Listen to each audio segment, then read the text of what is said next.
Hola, hola, bienvenido a mi canal. Yo soy Álvaro Parra y esto es Publica tu libro en Amazon. Y hoy estamos con una invitada muy especial, la escritora y psicóloga vasca Gemma Herrero Virto.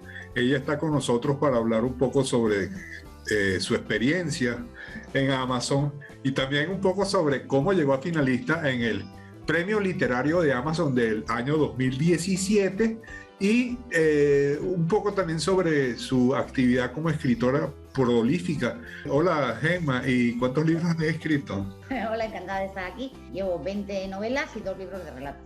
Algunos de mis libros están traducidos a inglés, a italiano, a francés, a portugués, pero las traducciones no las he hecho yo, claro, las han hecho traductores. Entonces, yo lo que cuento como escrito son 20 novelas y dos libros de relatos.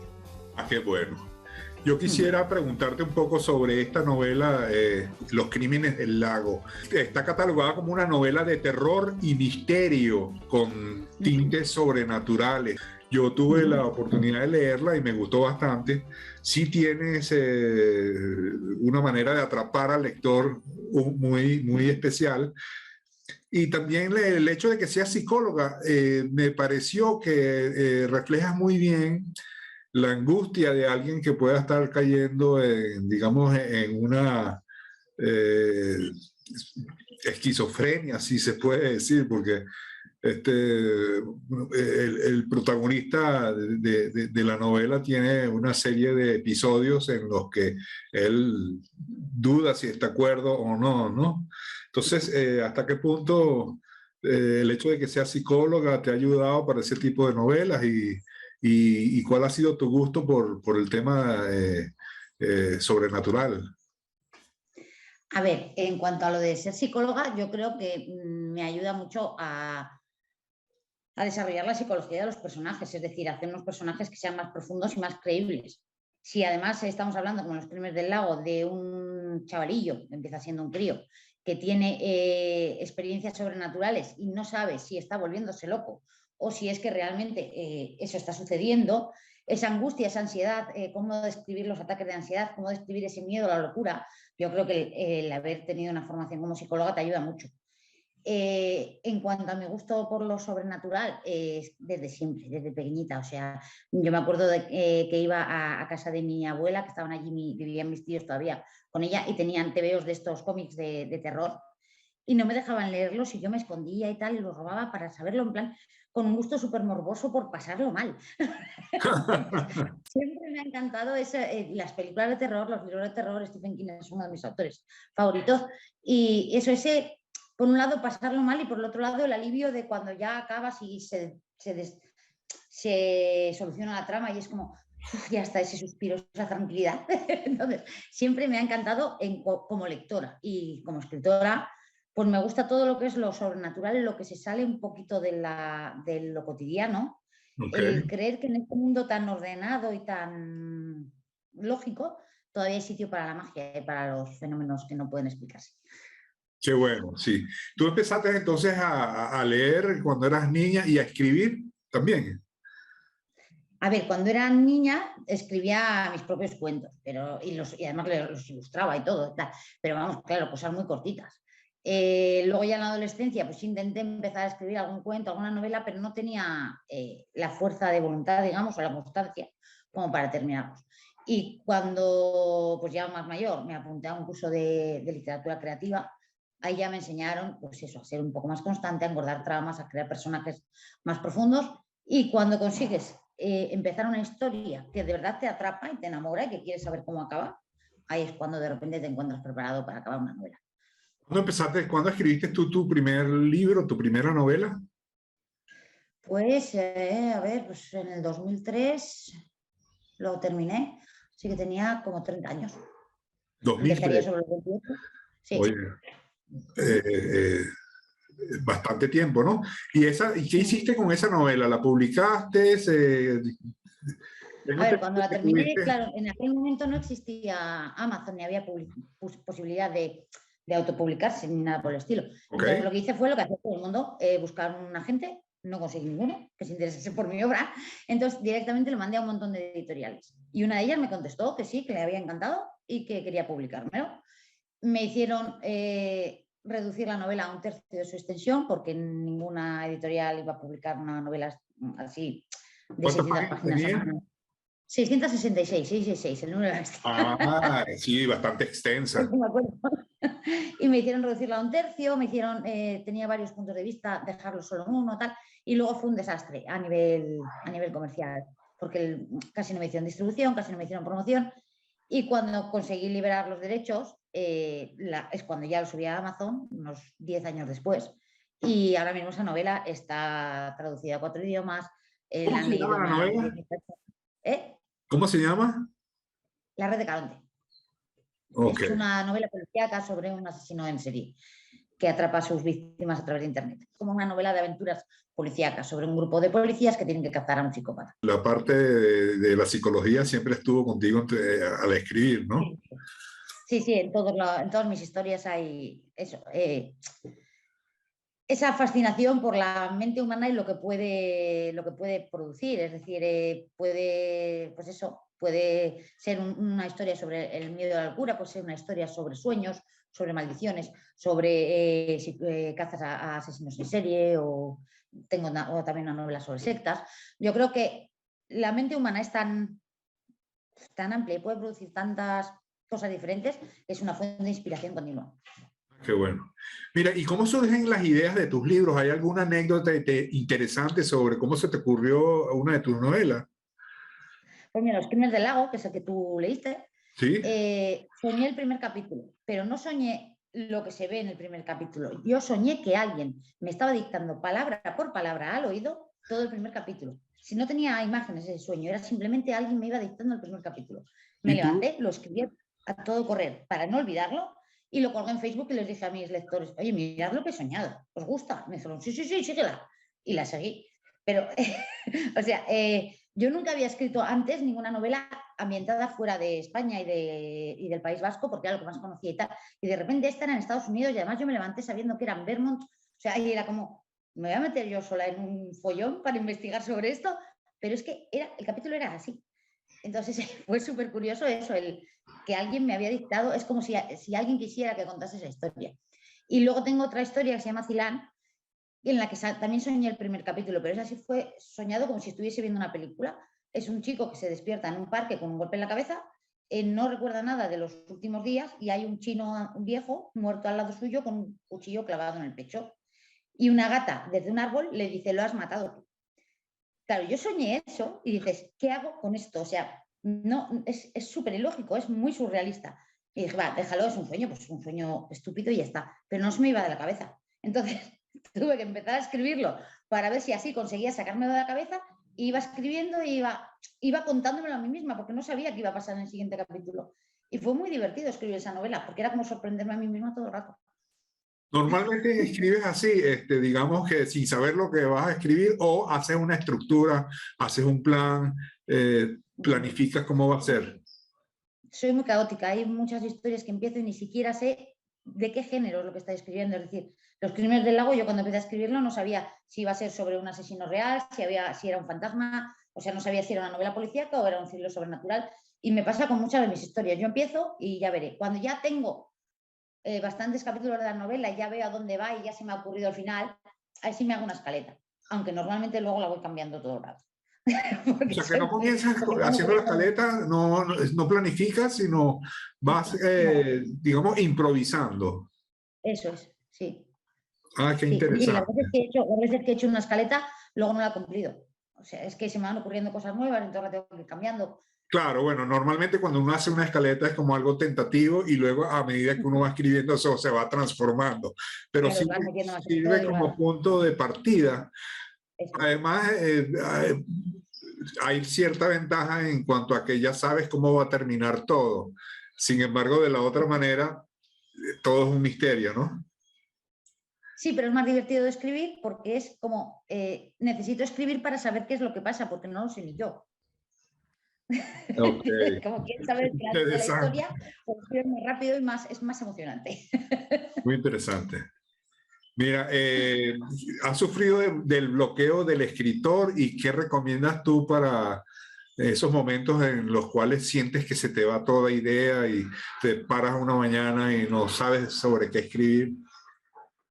A ver, yo lo que es bloqueo del escritor, de quedarme sin ideas, no he sufrido nunca. Quiero decir, yo normalmente cuando se me ocurre alguna idea, me abro una carpeta en el ordenador, hago unas notas de tata, pues tal personaje y le pasa tal, y si veo que todavía no fluye, la dejo ahí. Porque le falta algo, ya irá evolucionando, ya se me ocurrirá algo. Y luego hago otra carpeta, y de repente hay 2 carpetas que dices, ay, mira, y si junto esto con esto, y de ahí surge la historia. Entonces, ideas, tengo un montonazo. Sí es cierto que he tenido como un bloqueo en esta época de la pandemia, de estar encerrados, de tal, no conseguía concentrarme. Es decir, yo tenía historias para escribir, pero me ponía y no fluía, no me parecía que no salía nada y cuando escribía algo era forzado y tal. Y eso nada, es darse, al menos para mí, darse tiempo. O sea, a estar más tranquilo, más relajado y no forzarse. Hay otra gente que dice que al contrario, que lo que hay que hacer es ponerse todos los días aunque sea un poco y que si no sirve, pues se borra y ya está. Para mí era muy frustrante el ponerme y ver que no salía nada. De hecho, empecé una historia, que era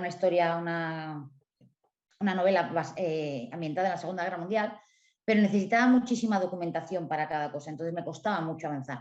Y como no estaba en el estado mental adecuado, lo que hice es decir, pues fuera, voy a escribir una novela de fantasía en la que todo el mundo, todo lo que es el mundo, lo invento yo. De manera que no hace falta documentarme y es mucho más rápido. Muy bien. Y con eso conseguí romper el bloqueo. Cambiando totalmente de género y eso, diciendo, a ver, mi dificultad ahora mismo es que no me encuentro con la concentración suficiente para documentarme y estar igual 2 horas estudiando para algo que va a ocupar un párrafo, pues bueno, pues hagamos algo que no haga falta documentarse. Está interesante. A mí me ha pasado también cuando voy a escribir algo y tengo que documentarme, entonces uno pierde mucho tiempo investigando. Hay que dominar los temas, ¿no? Entonces no es cuestión de leerlo, sí, sino hay que estudiarlo. Que luego igual en la novela te va a ocupar una línea y dices, joder, llevo 4 horas para esto, sí, pero es que tiene que estar ese dato bien. Porque el proceso de documentación tiene que estar bien hecho, si no luego te puede venir un lector diciendo, joder, es que esto sé que está mal y me ha sacado de la historia y eso no puedes permitirlo. Entonces, si ves que no puedes, que en ese momento tu cabeza no está como para hacer ese esfuerzo, cambia de tema, cambia de ambientación, vea un tema que domines más o algo que inventes totalmente, como es la fantasía. Pero no te obceques tampoco en algo que ves que no te está saliendo. Mira, el hecho de que hayas escrito alrededor de 20 novelas refleja que estás dedicada a escribir. ¿Tú tienes algún tipo de rutina, tienes una disciplina para levantarte todos los días y escribir? ¿O escribes cuando te da la gana? No, a ver, yo ya te he dicho, soy muy caótica, igual que no hago escaletas y tal porque no las cumplo, tampoco soy de cumplir un horario y me levanto y de tal a tal hora escribo y hasta que no escriba tantas palabras no lo dejo, que hay otros escritores que lo hacen y les va muy bien. O sea, si tú, por ejemplo, escribes 2.000 palabras diarias, pues en 2 meses tienes un borrador hecho, acabado.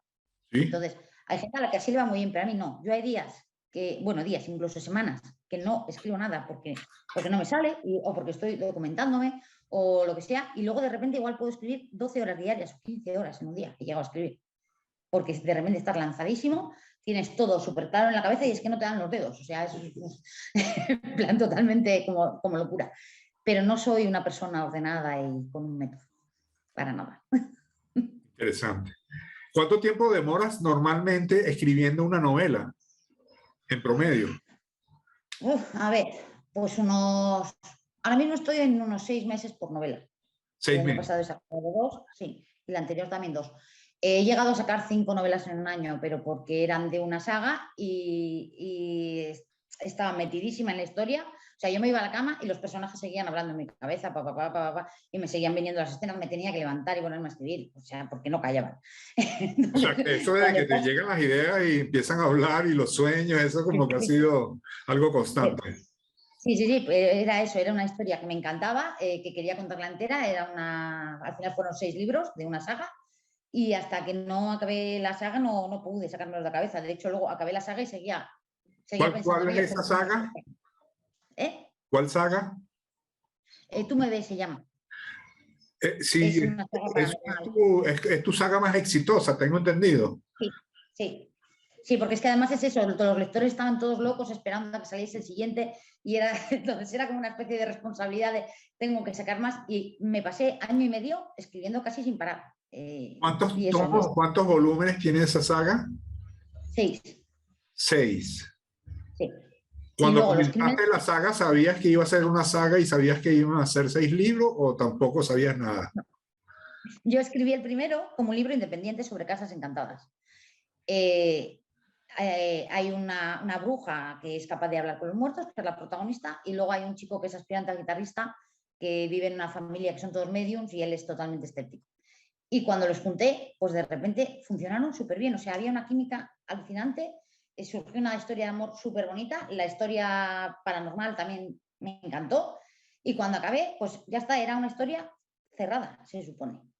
Pero no paraba de darle vueltas en la cabeza y a todo el mundo le estaba encantando, y todo el mundo, joder, nos gustaría saber más de ellos y tal. Y un día, dando un paseo, se me ocurrió, pues podría seguir y entonces pasaría esto, y volví del paseo con más o menos la trama de los 6 libros en la cabeza. O Y sea fue que a ti ponerme... las ideas de los libros, ya sea por sueños o por una ocurrencia, te llegan y ya más o menos los visualizas. O sea, Sí, realmente lo de la escaleta no hace falta porque ya tú los tienes en la mente hasta cierto sí, punto. sí, eso es, te viene pues eso, por, pues normalmente cuando estás o paseando o igual de una canción o de una conversación, te vienen como, y si la pregunta esa de, ¿qué pasaría si? Y de ahí empiezas a tirar y se te ocurre la idea para la idea principal de la novela. Luego ya es Claro, desarrollar. claro. Y puede cambiar mucho una vez que la vas desarrollando. Pero si las ideas son principales suelen ser en plan eso, así, pum, te viene de repente, ya te digo, esto fue el de repente venir a casa y decir, pues tengo la idea para la saga entera. O sea, más o menos lo que tiene que pasar en cada libro y cuál es el hilo que une toda la historia de los 6 libros. Vi Y también ya que, fue con eso. vi que en uno de los tomos de la serie esta, Tú me ves, metiste al protagonista de Los Crímenes del Lago, Sí, a Eric. ver, la cosa es, Eric sale en el quinto y en el sexto. Porque Los Crímenes del Lago, aunque sea una novela independiente aparte y que escribí antes, cronológicamente en la historia iría entre el cuarto y el quinto de la saga Tú me ves. Eloise Carter, la bruja que ayuda a Eric a resolver los crímenes del lago, es la protagonista de la saga Tú me ves. Pero cuando Ajá. empieza la saga, ella tiene 18 años y es una bruja adolescente. Entonces, Es la misma bruja. sí, claro, porque yo fui a Ah, escribir una historia sobre una casa encantada y necesitaba una bruja que fuese capaz de contactar con los muertos y tal, pero empecé a escribir la historia y no conseguía una chica, una bruja con la suficiente fuerza y con la personalidad que yo quería para mi historia. Y de repente me puse a pensar y dije, pero si ya tengo una bruja con una personalidad fuerte y tal, que es Eloís, la de los Crímenes del Lago, pero si quiero que sea adolescente, vuelvo a los años 80 y cuento la historia ahí. Y entonces es la historia de ella cuando es jovencita. Y está muy bien además porque tiene ese toque de los años 80, de la música de aquella época, las baladas, las canciones rock, las pintas que llevamos en los 80. Entonces, a la gente le gusta también mucho por eso, porque en toda la saga hay una banda sonora que va avanzando en el tiempo, desde los años 80 hasta la actualidad, y van saliendo canciones en las escenas de los protagonistas, y puedes escuchar, o sea, tienes puesta la banda sonora, está en Spotify y tal, y en YouTube, para poder escucharla mientras lees los libros. Y a la gente ese toque también le ha gustado mucho. ¿y cómo descubriste Amazon y cómo comenzaste tú con la autopublicación?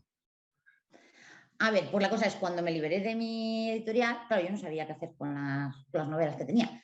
Y bueno, mi pareja en aquel momento me dijo que había oído una entrevista en la radio de un grupo que se llamaba, una página web que se llamaba Entre Escritores, en la que tú colgabas tu novela y otros escritores te daban su opinión. De, bueno, mira, pues se podía hacer esto, cambiar esto me ha gustado, tal. Y que al final de año la novela que tuviese los votos más favorables se iba a publicar. Entonces, pues bueno, dije, pues, yo tenía muchísimo miedo, o sea, tenía autoestima bajo mínimo, pero dije, bueno, vamos a probarlo. Y colgué mi segunda novela, Ojo de Gato, y resulta que de repente empezaron a llegarme muchísimas críticas muy positivas, muy buenas. Entonces me atreví a colgar también la primera, La Red de Garonte, y también, o sea, a la gente le encantaba, y de repente un montón de gente leyendo mis historias, que era lo que yo había soñado toda la vida, o sea, yo no Qué esperaba bueno. ni sacar dinero ni nada, lo que quería era que alguien me leyese, ¿sabes? Y pues bueno, pues ya una vez que ya estaba ahí colgado y tal, empecé a investigar y me enteré de que existía Amazon, de que la gente colgaba sus novelas y eso, y que tú lo subías y estaba inmediatamente pues eso, accesible para cualquier persona del mundo.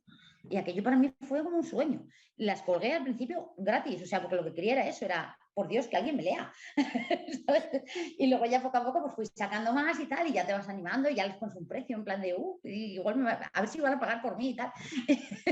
Y sé que al principio, a ver, es como una carrera de largo recorrido, quiero decir, no es un sprint. Al principio la gente, claro, no te conoce de nada, no quiere leer tus libros ni regalados. Tú mismo aprendiste a maquetear los libros y a subirlos o contratabas a alguien? No, no, al principio, claro, sí lo hacía yo todo sola. Es que hacía unas portadas nefastas que yo ahora lo veo y digo, joder, me preguntaba por qué no los querían leer, pero qué portadas más feas, o sea, horrible. Y eso, aprendes a, pues bueno, más o menos a maquetarlo tú, aprendes a corregirlo, tal. Y luego ya según te vas profesionalizando, pues ya contratas expertos que te hagan la portada de qué tal. Pero en un primer momento sí era tú mismo y subirlo a ella, a ver qué pasaba. Qué bien. He visto que además de los libros en tapa blanda y en electrónico, los tienes audiolibros. ¿Qué tal te ha ido y cuándo incursionaste en el audiolibro? A ver, pues en el audiolibro empecé con Sonolibro, creo que se llama. Contactó el director conmigo y me pidió, pues eso, publicar varias de mis novelas. A ver, me gustan cómo han quedado, pero no son solamente leídas. Les ponen pues, efectos sonoros y Sí, música de fondo y sonolibros. tal. He Sí. notado que sonolibros actúan, hacen con casi una Pero obra de te teatro, cuento, pues. a mí no me gusta tanto eso. A mí me gusta más que te lean y ya está. Porque si no ya se me va mucho la pinza. Pero hay gente a la que le gustan más narrados que leídos. Entonces, pues bueno. Luego tengo otros. Tengo Los Crímenes del Lago por Storytel, que cuando quedó finalista en el premio literario de Amazon se interesaron y lo hicieron ellos. Y el chico que lo hizo tiene una voz preciosa. A mí, Los Crímenes del Lago, me lo leí, o sea, lo escuché entero y me encantó. En plan de, ay, pero esto tan bonito lo he escrito yo. Pero eso no fue a través de sonolibros, sino independiente, ¿o No, qué? de Storytel. Storytel. Y luego tengo toda la saga de Tú me ves y algunos más sueltos a través de Audible, que es la división de Amazon de audiolibros. ¿Tus libros en Amazon tienen exclusividad o también los publicas en otras plataformas?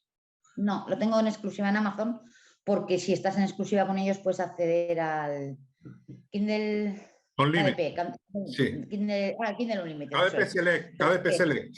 los lectores pagan una suscripción al mes y Sí, pueden leer todos los libros que quieran y luego tú cobras por páginas leídas. claro, claro. Y con eso consigues muchos ingresos, más de lo que podrías conseguir en otras páginas, porque he probado en un montón de páginas más. Y a ver, la mayoría de los lectores están en Amazon. Sí, O sea, es yo te verdad. diría que el 90% de los lectores están en Amazon. Entonces te merece la pena darles esa exclusividad y poder acceder a Kindle Unlimited. Es verdad, sí.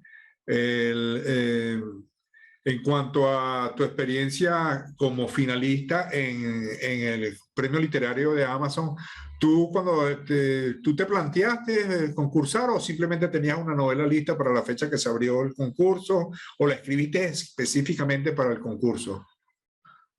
A ver, yo me empecé a escribir Los Crímenes del Lago unos meses antes de que se abriese el concurso. No había participado nunca.